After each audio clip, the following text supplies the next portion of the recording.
Get ready with me， 90秒同你分享我嘅新春拜年裝。今日同大家分享一個用紅色做主題嘅拜年妝容，跟大家去逗多啲利是啊！我哋開始啦 ，Go！ 先做好妝前嘅清潔同埋保濕，再搽上粉底液。遮黑眼圈嘅部分，我會用橙色嘅遮瑕膏嚟覆蓋眼頭位置黑眼圈最深色嘅邊界。遮瑕之後，我會做埋 highlight 同埋 shading。眼影部分，我會先用淺粉紅色做大範圍嘅打底，再用珊瑚色眼影搽喺眼蓋同埋下眼影嘅位置。然後我哋嘅主題紅色就嚟啦，將胭脂搽喺上下眼尾同埋眼頭嘅位置，加深眼妝。呢個紅當當嘅眼影一定幫你吸好多利是啊！再用帶有金色閃粉嘅眼影提亮成個眼妝，然後就畫臥蠶啦，用一個扁嘅化妝掃沾啡色嘅眼影去畫臥蠶嘅底線，再用珠光色眼影提亮成個臥蠶，上面疊加閃粉，畫完之後成隻眼大咗1倍啊！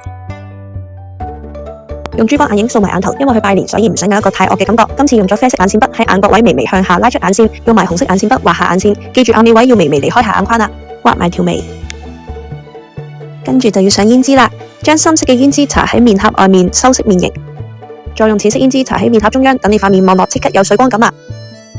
要逗利是就有一種無辜嘅感覺，所以我會將淺色嘅胭脂打橫搽喺鼻梁，點少少胭脂喺鼻頭、額頭同埋下巴，等你個人望落充滿血色，咁就自然過個好年啦。搽埋個嘴，先用唇線筆畫咗個嘴型先，然後搽埋呢個偏深紅色嘅唇彩。